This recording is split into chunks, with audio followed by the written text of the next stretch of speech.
اس کو دودھ پلاتی ہے، پخانہ پیشاب صاف کرتی ہے اور اس کی ایذا اور تکلیفوں کو برداشت کرتی ہے اور اس پر اپنا آرام، اپنی راحت، اپنی جان و مال کو قربان کر دیتی ہے صرف اس وجہ سے کہ بچی کو تکلیف نہ پہنچے۔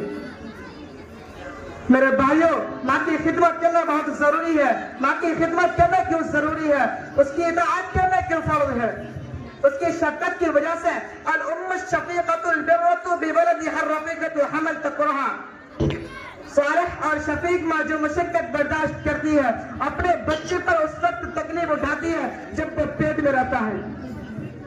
جب بچہ ماں کے پیٹ میں رہتا ہے تو اس کی ماں کو بہت تکلیف ہوتی ہے، یہاں تک کہ چلنا پھرنا مشکل ہو جاتا ہے، اٹھنا بیٹھنا کھانا پینا دشوار ہو جاتا ہے، 10 قدم چلنا محال ہو جاتا ہے، تھوڑی دیر کچھ دور چل نہیں پاتی، وہ وضاحت کرہا اور بچہ جننے کے وقت اللہ اللہ بچہ پیدا ہونے کا وقت ہوتا ہے تو اس کی ماں کو اس قدر تکلیف ہوتی ہے، اس شدت کی تکلیف ہوتی ہے جس درد کا اندازہ لگانا ہمارے لیے مشکل ہے۔ اس کا خیال کرنا، اس کا تصور کرنا ہمارے لیے محال ہے۔ اس درد کا اندازہ وہی لگا سکتی ہے جس کو کوئی اولاد ہو اور ابتو طفلہ اور پرورش کرتی ہے چھوٹے میں۔ جب بچہ چھوٹا ہوتا ہے تو اس کی ماں اپنی چھاتی سے دودھ پلاتی ہے اور تقریباً 2 سال دودھ پلاتی ہے۔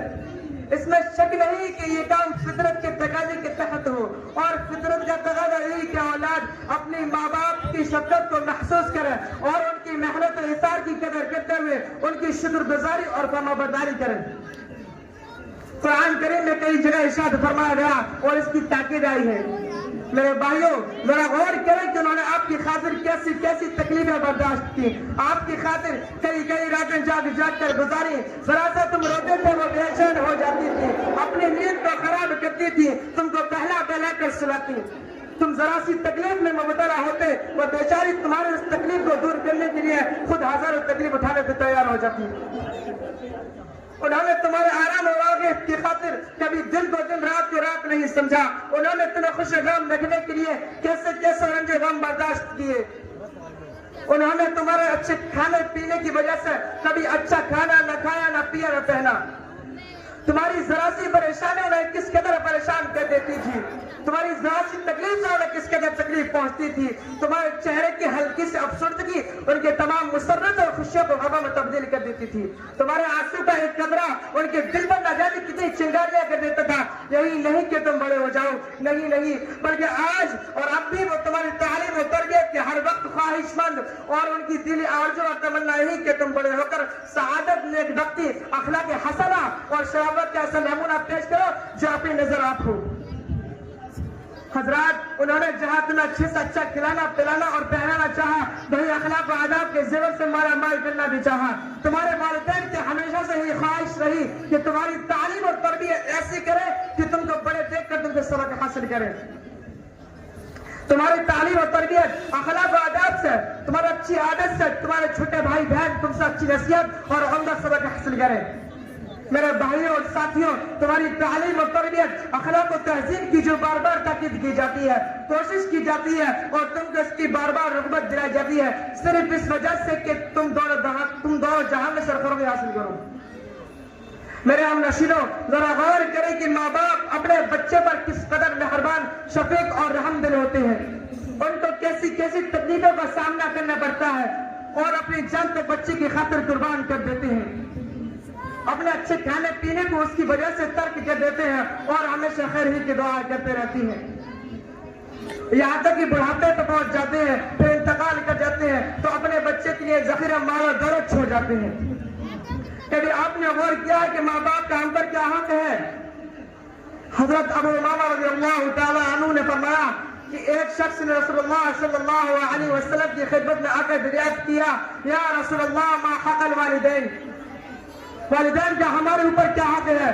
آپ صلی اللہ علیہ وسلم نے فرمایا، ہما جنتک و نارک، وہی تمہاری جنت ہے، وہی تمہاری دوزخ ہے۔ مطلب یہ کہ اگر تم ان کے ساتھ اچھا برتاؤ کرو گے تو جنت کے حقدار بن جاؤ گے اور اگر تم ان کے ساتھ برا سلوک کرو گے تو جہنم میں جلو گے۔ افسوس، سدا افسوس ہے ہمارے اوپر، آج ہم اپنے والدین کی ان تمام مشقتوں کو بلا بیٹھے، آج ہم اپنے والدین کی کچھ وقات نہیں سمجھتے، ان کی تکلیفوں میں کچھ ندامت نہیں آتی، ہم اتنے ناشکر ہو گئے ہیں کہ اللہ تعالیٰ کا خوف بھی ہمارے دل سے رخصت ہو گیا ہے۔ میرے بھائی اور بہنوں، یاد کرو اس وقت کو جب تم پیدا ہوئے، تم کچھ بھی نہیں تھے، صرف گوشت کا ایک ٹکڑا تھے، اپنے آپ کروٹ نہیں بدل پاتے تھے، کسی کو پہچانتے نہیں تھے، خود سے کھا پی نہیں سکتے تھے، یہاں تک کہ اپنے نفع نقصان پر بھی قادر نہیں تھے۔ اور آج جب ہوش والے ہو گئے، اللہ تعالیٰ نے تم کو طاقت دی اور جوان بنا دیا، تو ان کے تمام احسانوں کو اس طرح بھول گئے کہ یاد کرنا تو درکنار کا خیال بھی کبھی دل میں نہیں کرتے۔ اس پر ایک واقعہ یاد آتا ہے، قاری حنیف صاحب اپنی تقریر میں بیان کرتے تھے کہ ایک بچہ تھا، وہ اپنے والد محترم کی گود میں بیٹھا ہوا تھا اور سامنے ٹیوب ویل پر ایک کوا تھا۔ وہ بچہ پوچھتا ہے، ابا یہ کیا ہے؟ اس کے والد نے کہا، بیٹا یہ کوا ہے۔ وہ بچہ پھر پوچھتا ہے، ابا کالا کیا ہے؟ اس کے والد نے سمجھا کر کہا، بیٹا یہ کوا ہے، یہ کالا ہوتا ہے، یہ کایا کرتا ہے اور بولتا ہے۔ کچھ عرصہ گزر گیا، اس کا والد بوڑھا ہو گیا، آنکھوں کی بینائی کم ہوئی، تو اتفاق سے اس کو کچھ کالا نظر آیا۔ وہ سوچنے لگتا ہے آخر یہ کیا چیز ہے۔ وہ اپنے بچے سے پوچھتا ہے، بیٹا یہ کیا چیز ہے؟ میرے بھائیوں کان کھول کر سن لو اس بچے نے کیا جواب دیا۔ اس بچے نے کہا، بڈھے دکھتا نہیں، یہ کوا ہے۔ اتنے میں اس بوڑھے باپ کو خیال آ جاتا ہے اور کہنے لگتا ہے، ہاں افسوس کہ بیٹا تم نے اپنی زندگی کا حال بھلا دیا ہے۔ آج ہم میں بہت ہی کم ایسے لوگ ہوں گے جن میں یہ صفت نہ پائی جاتی ہو۔ اللہ تعالی ہم سب کو ایسے لوگوں سے محفوظ فرمائے، آمین۔ حضرت عبداللہ بن مسعود رضی اللہ تعالی عنہ سے مروی ہے کہ انہوں نے فرمایا، جناب محمد رسول اللہ صلی اللہ علیہ وسلم سے پوچھا گیا، بہترین عمل کون سا ہے جو اللہ تعالی کو سب سے زیادہ محبوب ہو؟ آپ صلی اللہ علیہ وسلم نے فرمایا، وقت پر نماز پڑھنا۔ میں نے عرض کیا اس کے بعد؟ آپ صلی اللہ علیہ وسلم نے فرمایا، ماں باپ کے ساتھ اچھا برتاؤ کرنا۔ میں نے عرض کیا اس کے بعد کون سا عمل؟ آپ صلی اللہ علیہ وسلم نے کہا، اللہ تعالیٰ کے راستے میں جہاد کرنا۔ سامعین اکرام، ایک حدیث بغور سے اللہ کے پیارے نبی جناب محمد رسول اللہ صلی اللہ علیہ وسلم نے فرمایا، بڑے گناہوں میں سے ایک بڑا گناہ یہ بھی ہے کہ کوئی شخص اپنے والدین کو گالی دے۔ صحابہ اکرام نے عرض کیا، یا رسول اللہ یہ کیسے ممکن ہو سکتا ہے کہ کوئی شخص اپنے والدین کو گالی دے؟ آپ صلی اللہ علیہ وسلم نے فرمایا، دوسروں کے ماں باپ کو گالی دینا ایسا ہی ہے جیسے اپنے ماں باپ کو گالی دینا۔ جب تم کسی دوسرے کے ماں باپ کو گالی دو گے تو یقیناً وہ بدلے میں تمہارے ماں باپ کو برا بھلا کہے گا۔ ذرا غور کریں کہ صحابہ اکرام نے کیا جواب دیا۔ یہ ممکن نہیں ہو سکتا کہ کوئی شخص اپنے والدین کو گالی دے۔ آج ہم اپنے گریبان میں منہ ڈال کر سوچیں، قرآن و حدیث پر کتنا عمل ہو رہا ہے۔ کیا ہم اپنے والدین کو تکلیف نہیں دیتے، ان کو مارتے نہیں، ان کو گالیاں نہیں دیتے؟ آخر ایسا کیوں آج افسوس سے کہا جا رہا ہے؟ اے میرے بھائی اور بہنوں، قرآن و حدیث پر کیوں عمل نہیں کر رہے؟ غفلت کی وجہ سے اپنے آپ کو خسارے میں کیوں ڈالے جا رہے ہو؟ آخر کیوں ماں باپ کو تکلیف دیتے ہو اور اپنے اوپر جہنم لازم کر رہے ہو؟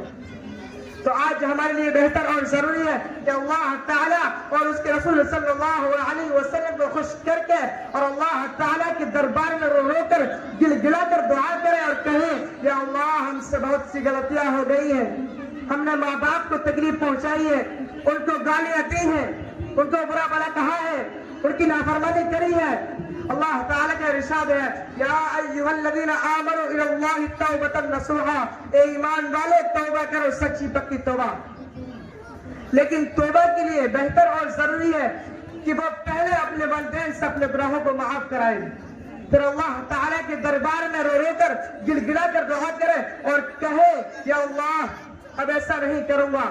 لیکن پھر بھی کوئی شخص اللہ تعالیٰ کی اس آیت سے روگردانی کرے گا تو یاد رکھو اللہ تعالیٰ کی سخت وعید ہے، اللہ تعالیٰ اس کو دیکھتی ہوئی جہنم میں ڈالے گا۔